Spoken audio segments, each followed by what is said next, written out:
বাংলাদেশের ফুটবল আর আগের মতো নেই। সময়ের সাথে সাথে সেই হারানো ঐতিহ্য ফেরানোর পথে বাফুফে। দেশি ফুটবলারদের পাশাপাশি প্রবাসীদের নিয়ে এসে শক্তিশালী দল গঠন করছে বাংলাদেশ। ফলে দক্ষিণ এশিয়ার নতুন পরাশক্তি হওয়ার পথে হামজা জামালরা। ফিফা র্যাঙ্কিংয়ে কয়েক ধাপ এগিয়ে থাকা ভারতকে তাদের দেশের মাটিতেই রুখে দিয়েছিল হামজা চৌধুরীরা। সেই খবর ছড়িয়ে পড়েছে সবখানে। ফলে নতুন করে বাংলাদেশকে সমীহ করতে শুরু করেছে সবাই। ভারতের পর এবার বাংলাদেশের সামনে সিঙ্গাপুর। আগামী 10 জুন বাংলাদেশের ঘরের মাঠে সেই ম্যাচকে ঘিরে রীতিমতো ভয়ে কাঁপছে সিঙ্গাপুর। বাংলাদেশের একাদশে এখন তারকাদের ছড়াছড়ি। দক্ষিণ এশিয়ার সবচেয়ে দামি দল। মাঝ মাঠে হামজা, সামিত সোম এবং জামাল ভুইয়াদের মতো তারকাদের কম্বিনেশন। অ্যাটাকিংয়ে ফাহমিদুল থাকলে ফিনিশিং সমস্যাও অনেকটাই কাটিয়ে উঠতে পারবে বাংলাদেশ। এমন অবস্থায় প্রতিপক্ষ দলের মাথা ব্যথা বাড়বে, সেটাই তো স্বাভাবিক। বাংলাদেশ দল যখন শক্তিশালী হচ্ছে, তখন সিঙ্গাপুরকে ভাবাচ্ছে তাদের সাম্প্রতিক পারফরমেন্স। নিজেদের সবশেষ 5 ম্যাচের একটিতেও নেই জয়, 2 ড্রয়ের বিপরীতে 3 ম্যাচে হার। তুলনামূলক দুর্বল প্রতিপক্ষ নেপালের বিপক্ষেও হার দেখতে হয়েছে তাদের। লায়ন্সদের অবস্থা কতটা শোচনীয় তা আর বলার অপেক্ষা রাখে না।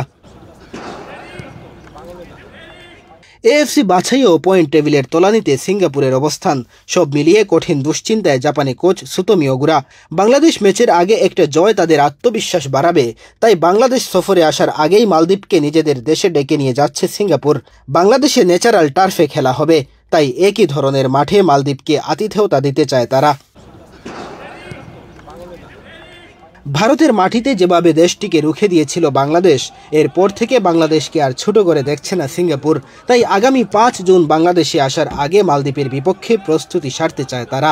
বাংলাদেশের বিপক্ষে কারা খেলবেন সেই স্কোয়াডও এখন পর্যন্ত ঘোষণা করেনি। তাই আগামী 5 জুনের পর জানা যাবে কারা বাংলাদেশের বিপক্ষে খেলতে নামবেন। এদিকে সিঙ্গাপুরের বিপক্ষে গুরুত্বপূর্ণ ম্যাচের আগে প্রস্তুতি ম্যাচ খেলতে চায় বাংলাদেশ। কিন্তু ফিফা উইন্ডো থাকায় বড় কোনো দলকে পাচ্ছে না বাফুফে। তাই র্যাঙ্কিংয়ে এক ধাপ এগিয়ে থাকা ভুটানের বিপক্ষে প্রস্তুতি সারতে চায় লাল সবুজের জার্সিধারীরা। সব ঠিক থাকলে আগামী 4 জুন ম্যাচটি হওয়ার কথা রয়েছে। আগামী 24 মে ইংলিশ চ্যাম্পিয়নশিপের ফাইনাল। সেখানে সান্ডারল্যান্ডের বিপক্ষে মাঠে নামবে হামজা চৌধুরীর শেফিল্ড ইউনাইটেড। ম্যাচ শেষে ক্লাব ফুটবলের ব্যস্ততা আর থাকবে না হামজার। ফলে জাতীয় দলের ক্যাম্পে শুরু থেকে যোগ দিতে পারবেন এই ইংলিশ তারকা। তবে সামিত সোমকে 4 জুন ভুটানের বিপক্ষে দেখার সম্ভাবনা কম। দীর্ঘ ভ্রমণ ক্লান্তির কারণে ম্যাচ না খেললেও গ্যালারিতে বসে সতীর্থদের খেলা দেখার কথা রয়েছে তার।